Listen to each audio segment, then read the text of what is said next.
আমার মনে হচ্ছে যে দিন দিন আমার ঈমান দুর্বল হয়ে যাচ্ছে। এক্ষেত্রে আমার করণীয় কি? তো আমরা সোশ্যাল মিডিয়ার যুগে বসবাস করছি, আর সোশ্যাল মিডিয়া যা করছে এর মাধ্যমে আপনি এমন সব মানুষকে দেখতে পান যারা আপনার চেয়ে বেশি বুদ্ধিমান, যারা আপনার চেয়ে বেশি সুদর্শন, যারা আপনার চেয়ে বেশি অর্থশালী, যারা আপনার চেয়ে ভালো বাড়ির অধিকারী, তাদের কণ্ঠস্বর আপনার চেয়ে বেশি মাধুর্যপূর্ণ, তারা আপনার চেয়ে বেশি মেধাবী, তারা আপনার চেয়ে বেশি জনপ্রিয়, তারা আপনার চেয়ে বেশি সুখী, তারা আপনার চেয়ে ভালো খাবার খায়, তাদের যা কিছু আছে তার সবই ভালো, যার কারণে আপনার মনে হয় যে আপনার যা কিছু আছে তার সবই খারাপ। আর তখন আপনি আল্লাহর কাছে বলেন, ও আল্লাহ, তাদের জীবন এত ভালো কেন, আমার জীবন এত খারাপ কেন? দিন দিন আমার ঈমান দুর্বল হয়ে যাচ্ছে। সম্ভবত আপনার উচিত কিছু সময়ের জন্য টিকটক বন্ধ রাখা, আপনার ঈমানের অবস্থার উন্নতি হবে। শয়তান চায় যে আপনি তুলনার মধ্যে জীবন অতিবাহিত করুন। প্রথম থেকেই সে নিজেকে আদম আলাইহিস সালামের সাথে তুলনা করেছিল, এটাই তাকে ধ্বংস করেছে। আর আপনি জানেন কি হচ্ছে এখন? সার্বক্ষণিক নিজেকে তুলনা করা ছাড়া আপনি চলতে পারছেন না। মেয়েরা নিজেকে অন্য মেয়ের সাথে তুলনা করছে এবং বলছে, অমুক আমার চেয়ে লম্বা, অমুক আমার চেয়ে চিকন, অমুকের ত্বক আমার চেয়ে ভালো, অমুককে মানুষ বেশি পছন্দ করে, অমুকের দাঁত বেশি সুন্দর, অমুকের জামা কাপড় বেশি সুন্দর, অমুকের বিয়ে হয়ে গেছে, ও মাই গড, অমুকের বাচ্চা হয়ে গেছে, আমার এখনো বিয়েই হয়নি, অমুক পড়ালেখা শেষ করে ফেলেছে, আমি এখনো ফার্স্ট ইয়ারই শুরু করিনি। সার্বক্ষণিক তুলনা আপনাকে ধ্বংস করে ফেলেছে এবং আপনার ঈমান ধ্বংস করে ফেলেছে। এই কারণে আপনি লক্ষ্য করছেন না যে আপনার কি আছে, আপনি সব সময় লক্ষ্য করছেন অন্য মানুষের কি আছে, আর তখন আপনার যা আছে তা আপনার কাছে নগণ্য মনে হয়। আল্লাহর শপথ, যদি আপনার কাছে কোনো খাবার না থাকে আর তখন আপনাকে কেউ ছোট এক টুকরা রুটি দেয়, তাতে আপনি সন্তুষ্ট হয়ে যাবেন।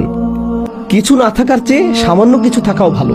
কিন্তু আপনার কাছে যদি সেই এক টুকরা রুটি থাকে আর আপনি তাকিয়ে দেখেন যে অন্য একজনের কাছে আরো বড় রুটির টুকরা আছে, তখন সহসাই সেই এক টুকরা রুটিতে আপনি আর সন্তুষ্ট থাকবেন না। যদি আপনি অন্য কোনো দিকে না তাকিয়ে নিজের মতো করে থাকেন, এটাই যথেষ্ট। আল্লাহ বলেছেন, লা তাতামান্নাউ মা ফাদ্দালাল্লাহু বিহি বা'দাকুম আলা বা'দ। তোমরা আকাঙ্ক্ষা করো না সেই সবের যার মাধ্যমে আল্লাহ তোমাদের একের উপর অপরকে শ্রেষ্ঠত্ব দান করেছেন। অন্য সেই সকল জিনিসের প্রতি আকাঙ্ক্ষা করতে থাকবে না। লিররিজালি নাসিবুম মিম্মা ইকতাসাবু ওয়া লিন-নিসাই নাসিবুম মিম্মা ইকতাসাবনা। পুরুষরা যা উপার্জন করেছে তাতে তাদের একটি অংশ রয়েছে এবং নারীরা যা উপার্জন করেছে তাতে তাদের একটি অংশ রয়েছে। ওয়াসআলুল্লাহ মিন ফাদলিহি, অর্থাৎ যদি তোমরা উত্তম কিছু আশা করো, আল্লাহর নিকট যা আছে সেই অনুগ্রহের জন্য প্রার্থনা করো। আল্লাহর কাছে এই প্রার্থনা করবে না যে ও আল্লাহ, তার কাছ থেকে এটা কেড়ে নিয়ে আমাকে দিন। না না না না না, আল্লাহর নিকট যা আছে তা থেকে চান। তো আপনাদের হতাশা এবং ঈমানের দুর্বলতার বেশ বড় একটা অংশ আসছে অন্য মানুষের প্রতি এবং তারা কি করছে তার প্রতি আপনার মন সবসময় আচ্ছন্ন থাকার কারণে। তো আপনাদের হতাশা এবং ঈমানের দুর্বলতার বেশ বড় একটা অংশ তৈরির কারণ হলো আপনার মন সবসময় আচ্ছন্ন থাকে অন্য মানুষকে নিয়ে। তারা কি করছে, তারা কোথায় বসবাস করছে, তারা কেমন আছে, তাদের জীবনে কি ঘটে যাচ্ছে। আপনার নিজের জীবন যাপন করুন। সোশ্যাল মিডিয়া ব্যবহার করে আপনি অন্যের জীবন যাপন করা থেকে বিরত থাকুন। তারা কৃত্রিম। সোশ্যাল মিডিয়ায় সবচেয়ে সুখী দম্পতি, তাদের দাম্পত্য সম্পর্ক শোচনীয় অবস্থায় আছে, কিন্তু তাদেরকে এটা প্রদর্শন করতে হবে যে তাদের দাম্পত্য জীবন কতই না সুন্দর, কারণ এর ফলে তাদের সোশ্যাল মিডিয়াতে নেতিবাচক প্রভাব পড়বে।